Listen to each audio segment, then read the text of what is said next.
Hello everyone, कैसे हैं आप सभी। स्वागत है आपका हमारे प्यारे से यूट्यूब चैनल एम पॉली पर। मैं उम्मीद करता हूं आप सभी बढ़िया होंगे। तो सभी बच्चों, हमारा जैसा कि IMED चल रहा है, सभी बच्चों को पता है और बहुत ही इंटरेस्टिंग तरीके से यहाँ पर IMED को हम कवर अप कर रहे हैं। तो लास्ट जो हमारा सेशन था, लास्ट सेशन में हमने पढ़ा था आपका पार्टनरशिप के बारे में।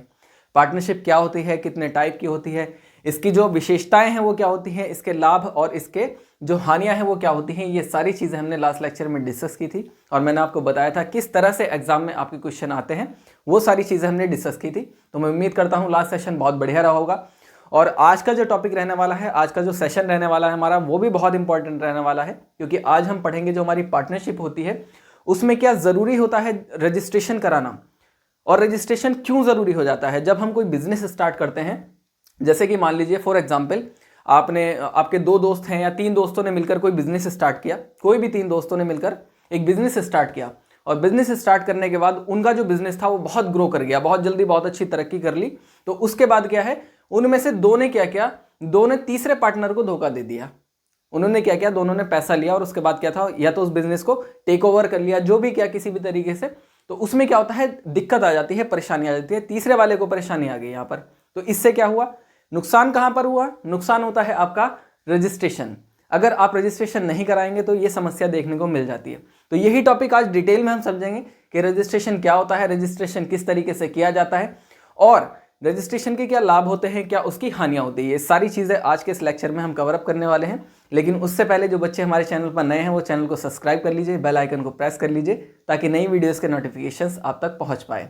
और सभी बच्चे एम पॉली एप्लीकेशन जो है हमारी, उसको ज़रूर से डाउनलोड कर लीजिए, क्योंकि आपके जो अदर सब्जेक्ट्स हैं उनके लिए भी आपको बहुत हेल्प मिलने वाली है। क्योंकि आपके अदर सब्जेक्ट्स के सभी जो हमारी ब्रांचेस, जो हमारे सेमेस्टर्स हैं, उनके अलग अलग जो है आपके सब्जेक्ट हमारी एप्लीकेशन पर अवेलेबल हैं। तो सभी हमारी एप्लीकेशन को भी विजिट कीजिए और अपनी जो है तैयारी को नेक्स्ट लेवल पर लेकर जाइए। ठीक है, तो चलिए शुरू करते हैं। आज का जो लेक्चर है वो है हमारा साझेदारी का रजिस्ट्रेशन। क्या अनिवार्य है, क्या पार्टनरशिप में साझेदारी अनिवार्य है और क्यों। अगर हम जो है पार्टनरशिप के अंदर अगर हम पार्टनरशिप के अंदर रजिस्ट्रेशन करते हैं तो क्यों ज़रूरी हो जाता है, ये आज हम सीखेंगे। ठीक है, तो साझेदारी क्या है, साझेदारी का रजिस्ट्रेशन व समापन, यानी आपकी जो पार्टनरशिप का रजिस्ट्रेशन होता है किस तरीके से किया जाता है, और जो आपकी पार्टनरशिप है अगर आप उसको चाहते हैं ख़त्म करना तो वो किस तरीके से होती है, इसको समझते हैं। चलिए, क्या रजिस्ट्रेशन अनिवार्य है। फर्मों के रजिस्ट्रार, यानी आपके जो रजिस्ट्रार ऑफ फर्म्स होते हैं के कार्यालय में फर्म संबंधी विवरण का पंजीयन, यानी आपका रजिस्ट्रेशन कराना ही फर्म का रजिस्ट्रेशन कहलाता है। यानी कहने का मतलब क्या है, जो आपका रजिस्ट्रार ऑफिस होता है, बेसिकली एक गवर्नमेंट डिपार्टमेंट होता है। रजिस्ट्रार ऑफिस क्या होता है हमारा, एक गवर्नमेंट ऑफिस होता है। क्या होता है आपका, एक गवर्नमेंट ऑफिस होता है। गवर्नमेंट ऑफिस होता है जहां पर आपके क्या होते हैं, यहां पर आपका रजिस्ट्रेशन किया जाता है। मैंने आप सभी को लास्ट लेक्चर में हमने डिस्कस किया था, जो हमारा पार्टनरशिप एक्ट है वो कौन सा है, पार्टनरशिप एक्ट हमारा PA 1932। इसके तहत आपका जो ये गवर्नमेंट ऑफिस होता है, जिसे रजिस्ट्रार ऑफिस भी कहा जाता है, इसके तहत ये कार्य करता है। आपकी जो फर्म है या जो आपका बिजनेस है उसको रजिस्टर करना, साथ ही उससे कानूनी संबंधी, उसी जो आपका बिजनेस है उससे रिलेटेड जो भी कानूनी संबंधी प्रक्रियाएं होती है उनको मेंटेन करना कौन करता है, आपका ये आपका रजिस्ट्रार ऑफिस करता है। साथ ही किस किस एक्ट के तहत करता है, तो आपका जो PA है आपका, यानी पार्टनरशिप एक्ट 1932, इसके तहत आपका क्या करता है, ये एक तो आपका जो आपके डॉक्यूमेंट्स होते हैं उनको वेरीफाई करता है, साथ ही ये उनको रजिस्टर करने का काम करता है। इसके अलावा जो आपके डॉक्यूमेंट्स को मेंटेन करना है, उनको संभाल के रखना है, उसकी जिम्मेदारी भी किसके पास होती है, आपकी रजिस्ट्रार ऑफिस के पास होती है।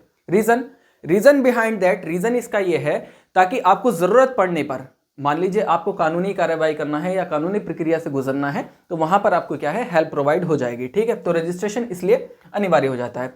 तो फर्मों के रजिस्ट्रार, यानी रजिस्ट्रार ऑफ फर्म्स के कार्यालय में, ऑफिस में कार्य संबंधी विवरण, जो आपका बिजनेस है उससे संबंधी जो आपका विवरण है उसका पंजीयन यानी रजिस्ट्रेशन कराना ही क्या कहलाता है, आपका फर्म रजिस्ट्रेशन कहलाता है। आई होप आप समझ गए होंगे कि फर्म रजिस्ट्रेशन क्या होता है। साथ ही रजिस्ट्रेशन ना कराने की दशा में किसी प्रकार के दंड की व्यवस्था नहीं, यानी अगर आप रजिस्ट्रेशन नहीं कराते हैं, आप कोई बिजनेस स्टार्ट कर रहे हैं, तो कोई दंड का प्रावधान नहीं है। आप अपना नॉर्मली पैसा लगा रहे हैं, आप अपना बिजनेस कर रहे हैं, बिल्कुल कीजिए, लेकिन हाँ बशर्त यह है कि आपका जो है कानूनी रूप से मतलब लीगल आप बिजनेस स्टार्ट करें। ऐसा ना हो कि आप जो है जो कानूनी रूप से जो अवैध काम है आप उनको करने बैठ जाएं पैसा लगाकर। ठीक है, तो कोई दंड की व्यवस्था नहीं है, लेकिन परंतु रजिस्ट्रेशन ना कराने की दशा में उसे कुछ असुविधाओं का सामना करना पड़ता है। अगर आप अपने बिजनेस का रजिस्ट्रेशन नहीं कराते हैं तो इस स्थिति में आपको क्या होगा, कुछ समस्या आ सकती है। जैसे कि फॉर एग्जांपल मान लीजिए आपने अपनी संस्था का रजिस्ट्रेशन नहीं कराया है और आप चाहते हैं कि कोई गवर्नमेंट टेंडर है, आपने कोई ऐसी कंपनी स्टार्ट की, कंस्ट्रक्शन कंपनी स्टार्ट की है, ठीक है, तो आप क्या है गवर्नमेंट टेंडर नहीं ले सकते। क्यों? क्योंकि आपकी फर्म रजिस्टर्ड नहीं है। तो इस तरह की असुविधाएं आपको देखने को मिल जाएगी। साथ ही जैसे मान लीजिए टैक्स इशू आ सकता है, आप जो है टैक्स पे नहीं कर रहे हैं या टाइम पर टैक्स पे नहीं कर रहे हैं, तो भी आपको क्या है समस्या का सामना करना पड़ेगा। इसके अलावा हो सकता है कि जो आपने पार्टनर्स ने मिलकर, 2 लोगों ने मिलकर कोई बिजनेस स्टार्ट किया था और उसमें क्या हुआ, किसी तरीके का आप दोनों के बीच में डिस्प्यूट हो गया, तो उसमें भी क्या करेंगे आप, उसमें आप कोर्ट के पास नहीं जा सकते, क्योंकि आप कोर्ट के पास जाकर दायर कैसे करेंगे, मुकदमा करा ही नहीं सकते किसी के भी खिलाफ। तो वहां पर भी क्या होगा, ये सारी असुविधाएं आपको देखने को मिल जाती हैं। नेक्स्ट अगर हम बात करें, रजिस्ट्रेशन कराने की दशा में बहुत से लाभ मिलने की आशा रहती है। मान लीजिए आपने रजिस्ट्रेशन करा दिया तो इस दशा में क्या है, काफी सारे आपको फायदे मिलेंगे। जैसे कि मैंने आपको डिसएडवांटेज गिनवाए, उन्हीं को एडवांटेज में कन्वर्ट कर दीजिए। भाई आप क्या कर सकते हैं, मान लीजिए आप जो है आपकी रजिस्टर्ड फर्म है, तो आप क्या कर सकते हैं, लोन के लिए अप्लाई कर सकते हैं। और आपकी चूंकि रजिस्टर्ड फर्म है तो आपको कोई भी बैंक या आपको कंपनी लोन आपको दे देगी, या लोग भी आपके पास भरोसा करना पसंद करेंगे और आपको क्या है पैसा देंगे उधार में। लेकिन अगर आपकी फर्म रजिस्टर्ड ही नहीं है, आपकी जो फर्म है वो रजिस्टर्ड नहीं है, तो लोग आपको पैसा देना पसंद नहीं करेंगे। इसी प्रकार से कोई विवाद हो जाता है, दोनों आपके जो बिजनेस पार्टनर है दोनों ने मिलकर बिजनेस स्टार्ट किया था, उस कंडीशन में भी क्या है डिस्प्यूट हो गया, तो उसमें क्या होगा, आप क्या है कोर्ट का सहारा ले सकते हैं उसको रिजॉल्व करने के लिए। तो इस तरीके से अगर आपकी फर्म रजिस्टर्ड है तो उससे क्या है आपको क्या है सुविधाएं मिलेंगी। ठीक है, नेक्स्ट हम बात करते हैं, अतः व्यवसायिक दृष्टि से फर्म का रजिस्ट्रेशन कराना सदैव वांछनीय रहता है। व्यवसायिक दृष्टि से मान लीजिए आपने कोई भी बिजनेस स्टार्ट किया है तो वो क्या है आपके लिए एक डिजायरेबल होगा, आपके लिए एक बेनिफिशियल, आपके लिए क्या होगा एक बेनिफिशियल डिसीजन होगा। लॉन्ग टर्म में जाके जब आप एक लंबे समय में देखेंगे तो आपको इसका फायदा देखने को मिलेगा ही मिलेगा। भाई अभी मान लीजिए आप कोई बिजनेस स्टार्ट कर रहे हैं, आपके जो बिजनेस पार्टनर हैं वो बहुत अच्छे हैं, लेकिन इन द नेक्स्ट लेवल जब आप जाते हैं वहां पर आपको क्या है, आप जब देखते हैं अगर आपने रजिस्ट्रेशन कराया था उस बिजनेस का तो आपको क्या है लॉन्ग टर्म में बेनिफिट होगा। जैसा कि मैंने आपको स्टार्टिंग में एग्जांपल दिया था कि 2 दोस्तों ने या 3 दोस्तों ने मिलकर कोई बिजनेस स्टार्ट किया, 2 उसका बेनिफिट ले गए और एक को बाहर निकाल दिया उसने। तो वो क्या है, अगर वो रजिस्टर्ड होता, उनका जो बिजनेस था वो रजिस्टर्ड होता, सारे जो लीगल एंटिटीज थी, जो भी उनके कायदे कानून थे उनको तय किया जाता कि इस तरीके से बंटवारा होगा, सारी चीज़ें पहले से डिसाइड होती यानी प्री डिफाइंड होती, तो क्या होता उसमें वो काम नहीं कर पाते। तो इसे ही कहा जाता है व्यवसायिक दृष्टि से फर्म का रजिस्ट्रेशन कराना सदैव वांछनीय रहता है, यानी ये सदैव आपको कैसा रहेगा, डिजायरेबल या हेल्पफुल आपको रहेगा। आई होप आपको समझ में आ गया होगा कि अगर कोई भी 2 साझेदार हैं और वो किसी बिजनेस को स्टार्ट करते हैं और वो क्या करते हैं रजिस्ट्रेशन कराते हैं तो वो कितना हेल्पफुल रहता है। ठीक है, इसको और डिटेल में देखेंगे अभी जब हम इसके एडवांटेजेस को देखेंगे। चलिए प्रोसेस के बारे में बात कर देते हैं, प्रोसीजर या प्रोसेस के बारे में। रजिस्ट्रेशन की विधि यानी प्रोसीजर ऑफ रजिस्ट्रेशन, किस विधि से आप क्या कर सकते हैं रजिस्ट्रेशन को करा सकते हैं। इन फ्यूचर मान लीजिए आप भी सभी अभी डिप्लोमा होल्डर्स हो जाएंगे, उसके बाद आप या तो कुछ लोग गवर्नमेंट डिपार्टमेंट में जाएंगे या आप क्या करेंगे अपने बिजनेस स्टार्ट करेंगे, तो वहां पर आपको ये चीज़ बहुत हेल्प करेगी। ये एग्जाम पॉइंट ऑफ व्यू से तो इंपॉर्टेंट है ही, साथ ही आपकी लाइफ पॉइंट ऑफ व्यू से अगर मैं कहूँ तो बहुत ज़्यादा इंपॉर्टेंट है, तो इसको समझिए ध्यान से। यदि 2 या 2 से अधिक व्यक्ति अपनी फर्म का रजिस्ट्रेशन कराना चाहते हैं तो उन्हें निम्नलिखित कार्यवाही को पूरा करना पड़ेगा। यानी 2 या 2 से ज़्यादा लोग मिलकर अगर किसी बिजनेस को स्टार्ट करते हैं तो कुछ स्टेप्स हैं जो उन्हें फॉलो करने पड़ेंगे। स्टेप नंबर 1, निर्धारित प्रपत्र फॉर्म, प्रपत्र बोलते हैं फॉर्म को भरना पड़ेगा। यानी एक फॉर्म दे दिया जाता है। निर्धारित प्रपत्र का मतलब क्या है, इसका मतलब ये है आपका एक फॉर्म होता है जिसमें नॉर्मल डिटेल आपको भरनी पड़ती है, जैसे कि आपका नाम क्या है, इसके अलावा आपका एड्रेस क्या है, आप कहाँ रहते हैं, इसके अलावा आपका बिजनेस पर्पस कि आप कौन सा बिजनेस करना चाहते हैं, साथ ही आपका जो है और जो आपकी लीगल इन्फॉर्मेशन है, एलआई इन्फॉर्मेशन या लीगल इन्फॉर्मेशन, ये सारी मतलब जो प्राइमरी डिटेल्स होती हैं बेसिकली, कॉन्टैक्ट इन्फो, ठीक है, ये सारी चीज़ें आपको क्या है उस फॉर्म में फिल करनी पड़ती है ताकि लॉन्ग टर्म में क्या है अगर कोई भी दिक्कत आती है तो आपको अप्रोच किया जा सके। तो ये सारी चीज़ें आपकी कहलाती हैं निर्धारित प्रपत्र भरना। ठीक है, निर्धारित प्रपत्र में यानी जो आपका फॉर्म है उसमें फिल की जाती हैं। नेक्स्ट अगर मैं सेकेंड स्टेप की बात करता हूं तो फर्म के नाम का चुनाव, जो आपकी फर्म है उसके नाम का आप कैसे चुनाव करेंगे। तो यहां पर आप कोई भी नाम चुन सकते हैं, जो भी आप फर्म आप स्टार्ट करना चाह रहे हैं, आप बिना किसी टेंशन के, नो टेंशन होकर आप कुछ भी नाम चुन सकते हैं, बशर्ते यहाँ पर कुछ मैंने मेंशन किए हैं आप इनको चूज नहीं करेंगे, क्योंकि ये कानून में एक प्रोविजन बनाया गया है कि आप इनको क्या है अपनी एक बिजनेस फर्म के तौर पर यूज नहीं कर सकते हैं, बल्कि इनसे रिलेटेड सब वर्ड बनाकर आप क्या कर सकते हैं, यूज कर सकते हैं। मैं बताता हूं आगे आपको। जैसे कि आपका फर्म का आप king, queen, royal, crown, emperor, empire या इंपीरियल आदि नहीं हो सकते हैं। आपके जो फर्म का नाम है नहीं हो सकता है। इसका प्रयोग केवल सरकार की स्वीकृति से ही हो सकता है, यानी अगर गवर्नमेंट आपको परमिशन देती है तो आप इस तरह के जो है नाम को अपने बिजनेस के लिए यूज कर सकते हैं, अदरवाइज आप नहीं यूज कर पाएंगे। रीजन क्या है, ऐसा क्यों है, आप इनको क्यों नहीं यूज कर सकते? इसका रीजन एक ये है, मेजर रीजन, क्योंकि किंग, क्वीन ये क्या है, एक रॉयल शब्द है। बेसिकली ये क्या है, रॉयल्टी को दिखाते हैं। वहां पर क्या होगा, मिसलीडिंग की दिक्कत हो सकती है, लोगों को ये लगेगा कि ये गवर्नमेंट एंटिटी है या कोई एक बहुत बड़ी जो है किसी संस्था से रिलेटेड है, तो ये वर्ड मिसलीडिंग का काम करते हैं या आपको सुपीरियर दिखाने का काम करते हैं। तो इस वजह से इन वर्ड्स को आप इंक्लूड नहीं कर सकते हैं। लेकिन हाँ, इन शब्द से अगर मान लीजिए जैसे Kings garden, Kings emporium, Kings आपका कोई इस तरीके से वर्ड बनाकर अगर आप यूज करना चाहते हैं तो बेशक आप इनका क्या है यूज कर सकते हैं, ठीक है। लेकिन डायरेक्टली आप इनका यूज नहीं कर सकते हैं। अगर गवर्नमेंट आपको परमिशन देती है, अथॉरिटी देती है, तभी आप इसका यूज कर पाएंगे, ठीक है। नेक्स्ट अगर मैं पॉइंट की बात करता हूं, नंबर 3 पॉइंट आपका, फर्म के रजिस्टर में प्रविष्ट होने के बाद फर्म आपकी रजिस्टर फर्म कहलाएगी। यानी फर्म के रजिस्टर में, एक फर्म रजिस्टर होता है, उसमें क्या होता है, प्रविष्ट का मतलब दर्ज कराना। प्रविष्ट का मीनिंग होता है आपका दर्ज कराना। जब आप जो फर्म का जो रजिस्टर होता है उसमें आप दर्ज करा लेते हैं, अपनी फर्म की सारी डिटेल को मेंशन करा लेते हैं बेसिकली, तो तब आपकी फर्म क्या कहलाती है, एक रजिस्टर्ड फर्म कहलाती है। तो ये स्टेप्स हैं जो आपको फॉलो करने पड़ते हैं, और मैंने आपको बताया है कि कौन से एक्ट के तहत ये सारे काम होते हैं। तो वो आपका पीए है, यानी पार्टनरशिप एक्ट 1932, ये ध्यान में रखना है आपको, ठीक है।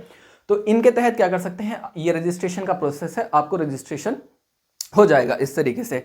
नेक्स्ट अगर मैं बात करता हूं, नेक्स्ट है हमारा रजिस्ट्रेशन कराने के लाभ, यानी एडवांटेजेस ऑफ रजिस्ट्रेशन। आपको क्या एडवांटेजेस होते हैं, रजिस्ट्रेशन कराने के क्या लाभ होते हैं, आज आपको पता चल जाएगा क्यों जरूरी होता है, ठीक है।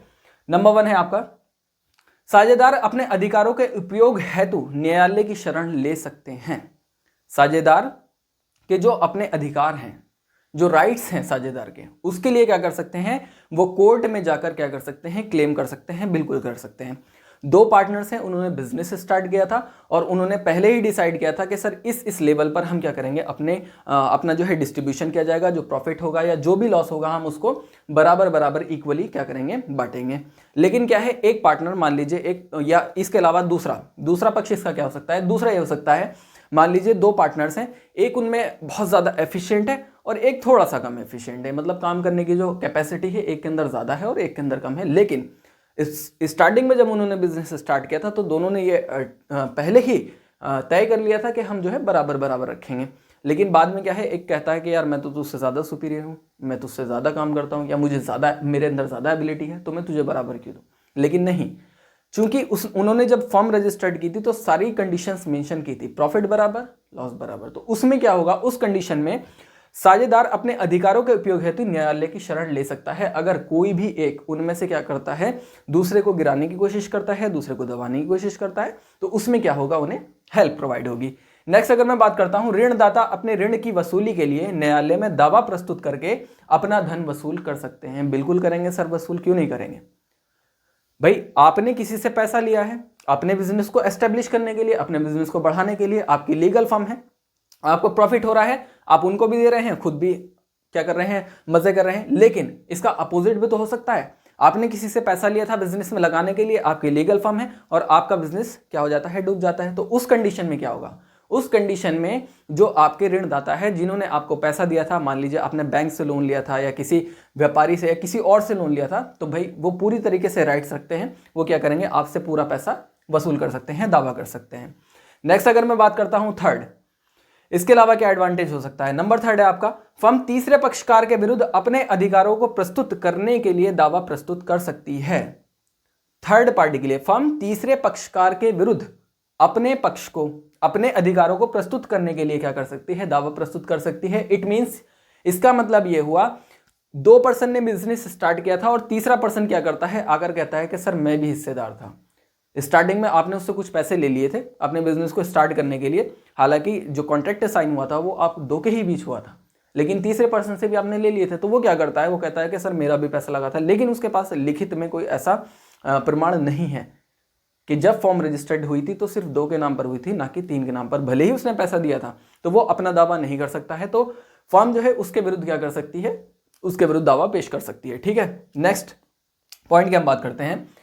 प्रवेश करने वाला साझेदार अपने अधिकार एवं भाग के लिए भली भांति लड़ सकता है। कौन? प्रवेश करने वाला साझेदार अपने अधिकार के लिए भली भांति लड़ सकता है। बिल्कुल लड़ सकता है सर, किंतु रजिस्ट्रेशन ना होने की दशा में उसे अन्य साझेदार की ईमानदारी पर डिपेंड रहना पड़ेगा, यानी उसे अन्य साझेदार की ईमानदारी पर निर्भर रहना पड़ेगा। बिल्कुल रहना पड़ेगा भाई। अगर 2 पार्टनर्स है और रजिस्टर्ड है तो बिल्कुल एक का हक नहीं दिया जा रहा है और दूसरा उसका शोषण कर रहा है, तो उसे पूरा अधिकार है, क्योंकि रजिस्टर्ड है वो, तो रजिस्टर्ड है तो उसे पूरा अधिकार है कि वो अपने हक के लिए लड़ सकता है कि हाँ मैं ये जो फर्म है हम दोनों की है और बराबर की है, तो वो अपने हक के लिए लड़ सकता है चूंकि रजिस्टर्ड है। और अगर ऐसा नहीं होता है, अगर ऐसा नहीं होता है, दोनों का आपसी सहमति से काम शुरू हुआ था, तो पूरी तरीके से डिपेंड किस पर रहना पड़ेगा, एक दूसरे की ईमानदारी पर, कि भाई तू भी ऑनेस्ट है और मैं भी ऑनेस्ट हूँ, दोनों मिलकर काम कर रहे हैं और बढ़िया काम चल रहा है, दोनों ईमानदार लोग हैं, तो ईमानदारी के आधार पर काम करना पड़ेगा, कोई भी किसी के खिलाफ दावा नहीं कर पाएगा। ठीक है, नेक्स्ट अगर हम बात करते हैं अगला पॉइंट, फर्म से पृथक होने वाला साझेदार जब अपने पृथक होने की सूचना जनसाधारण को देता है तो वह फर्म के लिए उत्तरदायी नहीं रहता है। यानी इट मीन्स, इसका मतलब क्या होता है, फर्म से जुड़ा हुआ कोई भी पर्सन है वो क्या कर देता है, पब्लिकली सूचना दे देता है कि हाँ भाई अब मेरा इस फर्म से 3 लोग थे, 3 लोगों ने बिजनेस स्टार्ट किया, उसके बाद एक ने बिजनेस छोड़ दिया और उसने पब्लिकली अनाउंस कर दिया कि मेरा अब इस फर्म से कोई भी लेना देना नहीं है। उसने न्यूज़पेपर वगैरह जो कानूनी कार्रवाई थी उसको पूरा करते हुए खुद को अलग कर लिया फर्म से। अब इसमें क्या होगा, तो वह फर्म के लिए उत्तरदायी नहीं होता। इसका मतलब क्या है, अब मान लीजिए वो जो फर्म थी प्रॉफिट करती है तो उन दोनों लोगों के पास जाएगा, लेकिन अगर वो फर्म लॉस में चली जाती है, फॉर एग्जाम्पल वो बिजनेस जो है जो उन्होंने स्टार्ट किया था तीनों ने मिलकर, वो लॉस में चला जाता है, तो एक पहले ही निकल चुका है उस बिजनेस से और वो क्या है, अनाउंस कर चुका है पब्लिकली कि भाई मेरा अब इस बिजनेस से कोई लेना देना नहीं है। तो अब जिम्मेदार कौन होंगे, जो 2 लोग उस फर्म से जुड़े हुए हैं। पब्लिक किससे पैसा वसूलेगी, उन्हीं 2 लोगों से लेगी, ना कि तीसरे पर्सन से। कल मैंने आपको बताया था पार्टनरशिप में क्या होता है, पार्टनरशिप में ये होता है अगर फर्म से अलग भी होगा, फर्म से कोई पर्सन अलग हो जाता है लेकिन पब्लिकली अनाउंस नहीं करता है, तो वह उत्तरदायित्व पूरी तरीके से क्या है, उत्तरदायित्व होगा फर्म के प्रति। यानी कहने का मतलब ये है, अगर फर्म डूब जाती है और 2 लोगों ने मिलकर कोई फर्म स्टार्ट की थी, एक पर्सन जो है वो अलग हो गया लेकिन उसने क्या है, सूचना नहीं दी और वो फर्म गई डूब, तो उसके बाद क्या होगा, जो पैसा वसूलेंगे, जो कर्ज होगा वो दोनों से ही लिया जाएगा, ना कि एक से। चाहे वो कितना ही कहता रहे कि सर मैं तो था ही नहीं, अब तुम थे या नहीं थे, लेकिन आप क्या है, जवाबदेह हैं और आप क्या है, उत्तरदायित्व तो आपको लेना पड़ेगा। ठीक है, तो यही कहलाता है वह फर्म के लिए उत्तरदायी नहीं होगा। यानी जब वो फर्म से अलग हो गया, जब वो फर्म से अलग हो गया और उसने पब्लिकली अनाउंस कर दिया, अब चाहे फर्म के साथ कुछ भी हो जाए वो उत्तरदायी नहीं होगा, जवाबदेह नहीं होगा। नेक्स्ट हम बात करते हैं रजिस्ट्रेशन ना करने के इफेक्ट। अब ये भी समझ लीजिए भाई, इफेक्ट ऑफ नॉन रजिस्ट्रेशन, या आप कह सकते हैं इसको डिसएडवांटेज भी कह सकते हैं। क्या नुकसान हो सकते हैं, क्या दिक्कत होंगे अगर आप रजिस्ट्रेशन नहीं करते हैं। नंबर 1, कोई साझेदार अन्य भूतपूर्व या वर्तमान साझेदार के विरुद्ध दावा प्रस्तुत नहीं कर सकता है।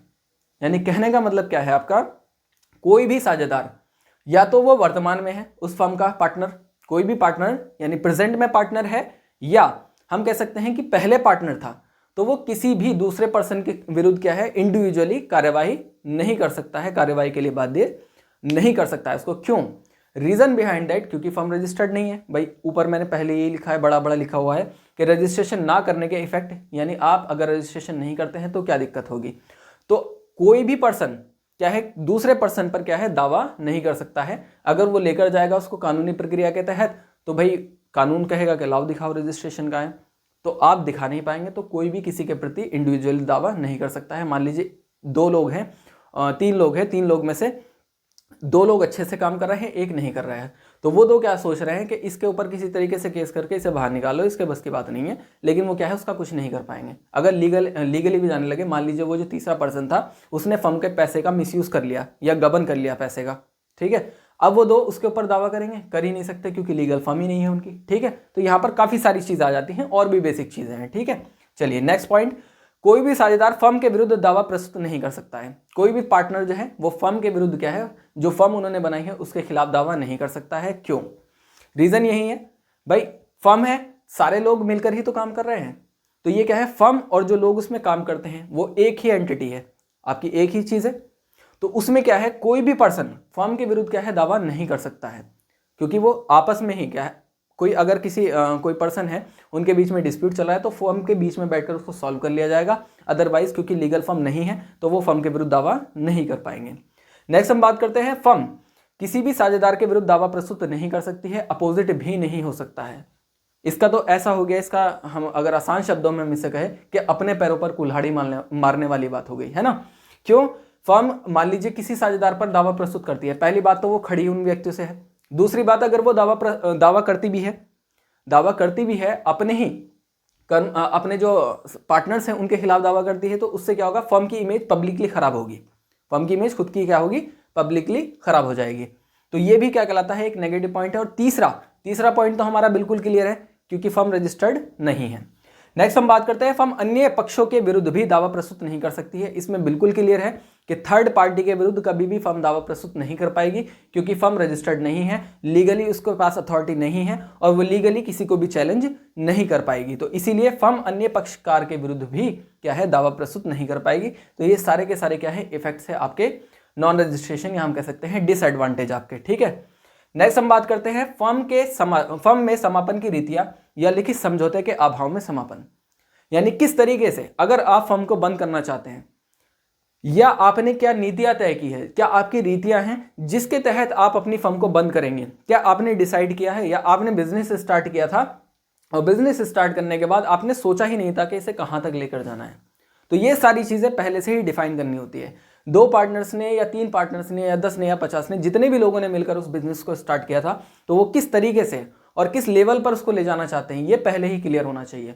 बाद में ये भी क्लियर होना चाहिए कि उस बिजनेस को कहां तक ले जाने के बाद किस तरीके से, अगर क्लोजिंग की नौबत आई, उसको बंद करने की नौबत आती है, तो किस तरीके से किया जाएगा। अगर ये डिसाइड नहीं होगा तो आपको क्या है, बहुत परेशानी का सामना करना पड़ेगा। चलिए उसको समझते हैं। ठीक है, निम्न हालातों में रीतियों से फर्म का समापन हो जाता है। कुछ हालात, कुछ कंडीशंस ऐसी होती हैं जिनमें क्या है, आपकी जो फर्म है उसमें क्या है, आप उसको समाप्त कर सकते हैं। जिनमें से आपका नंबर 1 है ठहराव व समझौते के द्वारा समापन। नंबर 1 क्या है हमारा, ठहराव व समझौते के द्वारा समापन। इसको समझते हैं। ठहराव का मतलब क्या है, कुछ समय के लिए, फॉर सम टाइम, कुछ समय के लिए आप क्या करते हैं, आपका जो बिजनेस है, फॉर सम टाइम आप अपने बिजनेस को क्लोज करेंगे। ठहराव का मतलब हुआ for some time business close, business closed. क्या होगा आपका, आपको बिजनेस क्लोज करना पड़ेगा कुछ समय के लिए। क्या होगा, ठहराव का मतलब क्या है हमारा, कुछ समय के लिए आपको बिजनेस क्लोज करना पड़ेगा। कुछ समय के लिए आपको बिजनेस क्या है, हाँ, क्लोज करना पड़ेगा। देन आप समझौता करेंगे, उसके बाद आपका समापन होगा। यानी कुछ लोग ऐसे होते हैं, 2 लोगों ने मिलकर बिजनेस स्टार्ट किया था, मान लीजिए रितु और श्याम था। ठीक है, रितु और श्याम ने मिलकर एक कपड़े की दुकान खोली थी फॉर एग्जाम्पल। अब उन्होंने क्या है, उन्होंने डिसाइड कर लिया था, डिसाइड पहले नहीं किया था लेकिन बाद में उन्होंने डिसाइड किया, एक काम करते हैं, कुछ समय जब बीत गया, कि हम जब भी बंद करेंगे तो हम इस नीति का यूज करेंगे, इस मेथड का यूज करेंगे, यानी ठहराव व समझौते के द्वारा समापन करेंगे।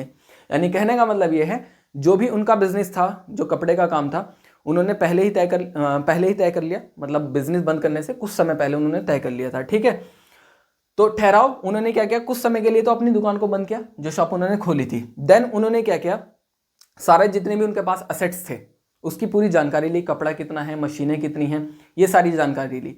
उसके बाद कौन इसका कितना हिस्सा किसके पास जाएगा, ये सारी उन्होंने पहले ही डिसाइड किया। देन उन्होंने क्या किया, ये सारा समझौता क्या है, बैठकर उन्होंने कर लिया कि भाई इतना जो माल है, ये सारा का सारा माल जो हम बेचेंगे मार्केट के अंदर, जो हमारे पास बचा है, इसको मार्केट के अंदर बेचेंगे तो इतना पैसा हमारे पास होगा। साथ ही जो कर्ज है हमारे ऊपर, कितना कर्ज है, तो हम उस कर्ज को किस तरीके से देंगे, कौन पर्सन कितना कर्ज चुकाएगा या बराबर कर्ज चुकाएगा, ये सारा का सारा ठहराव और समझौते का होगा। ठहराव में बिजनेस को कुछ समय के लिए बंद कर दिया जाएगा, उसके बाद समझौता किया जाएगा, देन क्या होगा, बिजनेस का समापन कर दिया जाएगा। तो एक मेथड तो आपका ये होता है। आई होप आपको समझ में आ गया होगा, ठहराव व समझौते के द्वारा समापन कैसे किया जाता है। यानी आप कुछ समय के लिए अपने बिजनेस को बंद करें, उसके पूरे एसेट की जानकारी ले कितना है, उसके बाद देखें कि किसने कितना इन्वेस्ट किया था, साथ ही फिर देखा जाएगा कितना कर्ज है, उसको कैसे चुकाया जाएगा, कौन कितना देगा, ये सारी चीज़ें आपकी समझौते का पार्ट हो जाती है। तो इस तरीके से आपका क्या है, बिजनेस का समापन हो जाता है। नेक्स्ट है हमारा दिवालिया होना या अवैध व्यापार करने पर अनिवार्य समापन। भाई यहाँ पे तो बिल्कुल अनिवार्य है, मैंडेटरी है आपका कि आपका बिजनेस क्लोज करना ही पड़ेगा। भाई दिवालिया होने पर भी, दिवालिया का पता होगा, काफी बच्चों को नहीं पता होगा कि दिवालिया किसे कहते हैं। नाम जरूर सुना होगा कि फला कंपनी दिवालिया हो गई या फला बिजनेस जो लोगों ने खड़ा किया था उनका क्या हो गया, दिवालिया निकल गया।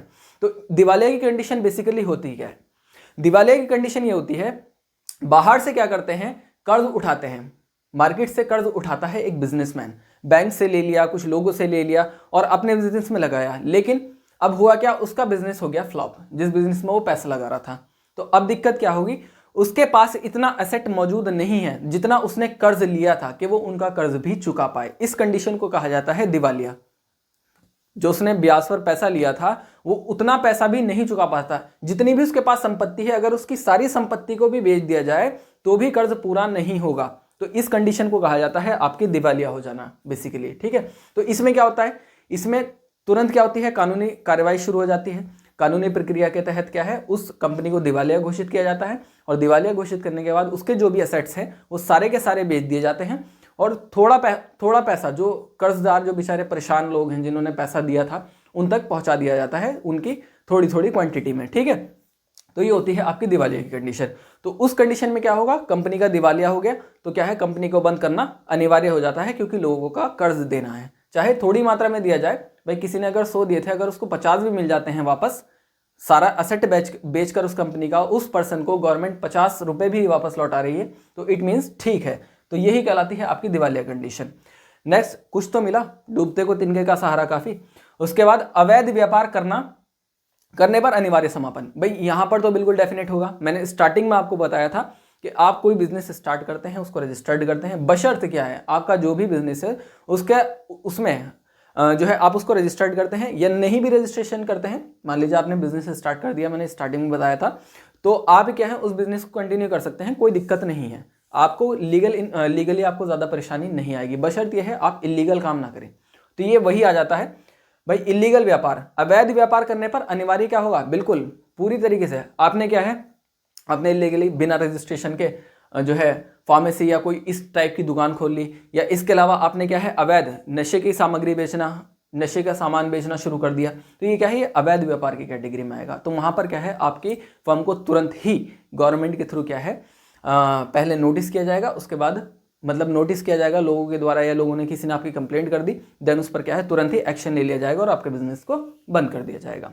थर्ड पॉइंट की अगर मैं बात करूं, साझेदार की मृत्यु या नियत अवधि के पूरा होने पर या नियत कार्य की समाप्ति पर समापन। थोड़ा सी हिंदी ज्यादा हो गई, ठीक है, तो इसको थोड़ा सा इंग्लिश में समझते हैं। साझेदार की मृत्यु यानी जो आपका पार्टनर था उसकी डेथ हो गई, ठीक है। पार्टनर की डेथ होने पर क्या होता है, फॉर एग्जाम्पल दो दोस्त थे, उन्होंने मिलकर बिजनेस स्टार्ट किया था और पहले से ही उन्होंने डिफाइन कर दिया था, प्री डिफाइन कर दिया था कि भाई मेरी मृत्यु पर, दो लोग थे, उन्होंने क्या किया, उनमें से मान लीजिए एक राधे था और एक सलमान ले लो, चलो ठीक है, एक राधे था एक सलमान था, दोनों ने मिलकर बिजनेस स्टार्ट किया और सलमान ने कहा कि भाई मेरी मृत्यु पर बिजनेस का समापन कर दिया जाएगा, जो बिजनेस हम साथ में कर रहे हैं। तो अब क्या होता है, जो भी बिजनेस उन्होंने साथ में स्टार्ट किया था बिल्कुल क्लियर था निश, बिल्कुल बात उनकी क्लियर हो चुकी थी। एक व्यक्ति की, सलमान की मृत्यु हो गई, तो उन्होंने क्या किया, बिजनेस को अब राधे अकेला नहीं चलाएगा, क्योंकि पहले ही उसने क्या है रजिस्ट्रेशन में क्लियर कर दी थी कंडीशन कि मेरे मरने के बाद ये बिजनेस बंद, तो वो क्या हो जाएगा, बिजनेस बंद हो जाएगा। इसे कहा जाता है साझेदार की मृत्यु के बाद बिजनेस बंद। नेक्स्ट कंडीशन, नियत अवधि के पूरा होने पर। नियत अवधि यानी एक डेफिनेट टाइम, नियत अवधि क्या हो गया आपका, एक डेफिनेट टाइम हो गया, एक डेफिनेट टाइम पर क्या है बिजनेस बंद कर दिया जाएगा। 2 लोगों ने या 10 लोगों ने या 50 लोगों ने मिलकर एक बिजनेस स्टार्ट किया था और उन्होंने कहा कि भाई 2 इयर्स हम इस बिजनेस को चलाएंगे और 2 इयर्स के बाद उसको बंद कर देंगे। जैसे कि बहुत सी फ्रॉड कंपनियां होती हैं, वो इसी कैटेगरी में आती है, डेफिनेट टाइम। जैसे कि ट्रेडिंग कंपनीज में बहुत सारी ऐसी हैं जो पॉपुलर हैं, जैसे कि आपकी एक आई थी मक्स आई थी, और इस टाइम एक काफ़ी चर्चा में है बीडी करके, बिग डैडी करके, बहुत सारी ऐसी फर्म्स हैं। तो ये क्या करती हैं, ये टारगेटेड होती हैं, ये अपनी क्या है बिजनेस एंटिटी स्टार्ट करती हैं और उसके बाद ये क्या करती हैं, इनका टाइम होता है टाइम पीरियड, निश्चित टाइम पीरियड। ये कहते हैं कि सर 2 साल चलाएंगे या 1 साल चलाएंगे, उसके बाद क्या है ये पैसा लेंगे और भाग जाएंगे, ज़्यादातर ऐसा ही होता है, ठीक है। तो यहाँ पर क्या है, पहले ही डिसाइड कर लेते हैं, रजिस्ट्रेशन भी होता है इनका, मान लीजिए जो भी इनका रजिस्ट्रेशन का प्रोसेस होता होगा उसका पता नहीं मुझे, ठीक है, लेकिन ये है बेसिकली ये फर्म उसी पर काम करती है, उसी मेथड पर काम करती है कि एक डेफिनेट टाइम होगा, इतने समय के लिए हम इस बिजनेस को करेंगे और उसके बाद क्या है इसको क्लोज कर दिया जाएगा। नेक्स्ट हम बात करते हैं नियत कार्य की समाप्ति पर समापन। यानी नियत कार्य एक डेफिनेट पर्पस होगा या एक डेफिनेट वर्क होगा जिसके पर्पस से क्या है वो बनाया गया है, उस बिजनेस को खड़ा किया गया है या उस ऑर्गेनाइजेशन को खड़ा किया गया है। तो डेफिनेट टाइम का मतलब क्या है, सॉरी डेफिनेट वर्क का मतलब, तो डेफिनेट वर्क में क्या होता है, जैसे कि फॉर एग्जांपल कोई एक कंस्ट्रक्शन कंपनी है, तो उस कंस्ट्रक्शन कंपनी बिल्ड की कुछ लोगों ने मिलकर, और उसमें उन्होंने कहा कि हम इस कंपनी के थ्रू इतनी बिल्डिंग्स बनाएंगे। उन्होंने एक क्वांटिटी या एक जो है अपना या जैसे कॉन्ट्रैक्ट बेस्ड जो है उन्होंने तैयार किया और कहा कि इस काम को पूरा करेंगे, उसके बाद ये क्या है हमारी जो ऑर्गेनाइजेशन है वो पूरी तरीके से बंद कर दी जाएगी या जो हमारी फर्म है उसको हम क्लोज कर देंगे। जैसा कि आप देख सकते हैं फॉरेन कंट्रीज में अक्सर देखने को मिलती है ये चीज़। फॉरेन कंट्रीज में क्या होता है, आप एक साइड में जाएंगे, ईस्ट में जाएंगे तो बिल्डिंग्स के कलर एक से, वेस्ट में जाएंगे तो बिल्डिंग के कलर दूसरे टाइप के, नॉर्थ में जाएंगे तो बिल्डिंग के कलर अलग, साउथ में जाएंगे तो बिल्डिंग के कलर अलग। लेकिन जो ईस्टर्न साइड है वो सारी एक सी दिखाई देगी आपको, जो वेस्टर्न है वो सारी एक सी दिखाई देगी, जो आपकी नॉर्थ साइड है, नदर्न साइड है, वो सारी एक सी दिखाई देगी। बिल्डिंग्स के जो कलर होंगे, जो टाइप होंगे, जो शेप होंगे, जो स्ट्रक्चर होंगे, तो बेसिकली वो क्या होती हैं, नियत कार्य की कैटेगरी में आ जाती है। तो जो भी फर्म उस टाइप की बिल्डिंग्स या उस टाइप का वर्क करती हैं वो पहले से ही डिसाइड कर लेती हैं कि हम इस टाइप का वर्क करेंगे और इतना वर्क करेंगे, उसके बाद क्या करेंगे, अपनी फर्म को क्लोज कर देंगे। तो यही कहलाता है आपका नियत कार्य की समाप्ति पर समापन। उसके बाद उनका बिजनेस क्या हो जाएगा, वो अपने बिजनेस को क्लोज कर देते हैं। ठीक है, तो यही कहलाता है आपका नियत कार्य की समाप्ति पर समापन। नेक्स्ट हम बात करते हैं सूचना द्वारा समापन। सूचना द्वारा समापन एक आम समापन है, मैक्सिमम ये आपको देखने को मिलता है जॉब प्रोफेशंस में। ठीक है, जितनी भी गवर्नमेंट जॉब्स होती हैं, अदर प्राइवेट सेक्टर जॉब्स होती हैं, ये मैक्सिमम आपको देखने को मिल जाएगा। तो ये सूचना द्वारा समापन क्या होता है, 2 लोगों ने या 10 लोगों ने मिलकर कोई बिजनेस स्टार्ट किया या कहीं पर एक संस्था की तरह एक काम कर रहे हैं, तो वहाँ पर वो क्या करते हैं, उन 2 लोगों ने मिलकर बिजनेस स्टार्ट किया था, उसके बाद बहुत सारे लोग उनके साथ जुड़ते चले गए और उनका जो बिजनेस था वो एक बड़े लेवल पर पहुँच गया। अगर वो चाहते हैं तो उन्होंने पहले ही तय कर लिया था कि हम सूचना द्वारा समापन करेंगे। किसी वर्कर की जॉब है या किसी जो प्रोफेसर है या हेड है, कोई भी है, जिसकी भी जॉब का समापन करना है, किसके द्वारा करेंगे, सूचना के द्वारा, या अपनी बिजनेस का ही समापन करना है, अपनी जो हमने जो एंटिटी खड़ी की है, जो अपना हमने फर्म खड़ी की है, उसका ही समापन करना है। तो क्या करेंगे वो, मान लीजिए उन्हें अपनी फर्म ही बंद करनी है, तो उन्होंने पहले ही डिसाइड कर लिया था कि हम 30 दिन पूर्व सबको सूचना देंगे, जितने भी हमारे कर्मचारी हैं उन सभी को 30 दिन पूर्व सूचना दी जाएगी। ये उन्होंने मेंशन किया था अपनी फर्म में, और 30 दिन पूर्व वो सबको सूचना देंगे कि हम अपनी फर्म बंद कर रहे हैं। 30 दिन के बाद वो क्या करेंगे, सारे एसेट का जो है कैलकुलेट करेंगे, किसी का कर्ज तो नहीं है हमारे ऊपर, या जो भी प्रॉफिट है उस सबको कैलकुलेट करेंगे, जो मशीनरीज है सारी चीज़ों को कलेक्ट करेंगे और उनके जो है असेट्स हैं उनका पता लगाएंगे, और उसके बाद क्या है किस तरीके से डिस्ट्रीब्यूशन होगा, ये सारी चीज़ें डिसाइड करेंगे। 30 दिन के अंदर अंदर टाइम पीरियड दे दिया जाता है, और उसके बाद क्या है वो समापन कर देंगे, यानी अपने बिजनेस को क्लोज कर देंगे। नेक्स्ट आ गया आपका न्यायालय द्वारा समापन। न्यायालय द्वारा समापन सबसे खतरनाक भाई साहब यही वाला समापन है आपका। ठीक है, न्यायालय द्वारा समापन क्या होता है, 2 लोग हैं, बिजनेस स्टार्ट किया, अब क्या है किसी वजह से उनके बीच में डिस्प्यूट हो गया, आपका झगड़ा हो गया, तो अब क्या होगा, वो क्या करेंगे, भाई रजिस्टर्ड फॉर्म है तो वो क्या करेंगे, जाकर कोर्ट में केस कर देंगे। तो उसमें डिसाइड कौन करेगा, आपका कोर्ट करेगा। तो यहाँ पर क्या होता है, जैसे कि फॉर एग्जाम्पल रिंकू और टीनू या चिंकू ले लो, चलो रिंकू और चिंकू 2 लोगों ने मिलकर बिजनेस स्टार्ट किया। अब उसमें क्या हुआ, उन्होंने बिजनेस स्टार्ट किया था, मान लीजिए एक कैफे शुरू किया था। ठीक है, तो कैफे से क्या है, कैफे से प्रॉफिट आना शुरू हुआ, प्रॉफिट जनरेट होना शुरू हुआ, तो रिंकू ने क्या किया, चिंकू से कुछ सीक्रेसी रखनी शुरू कर दी।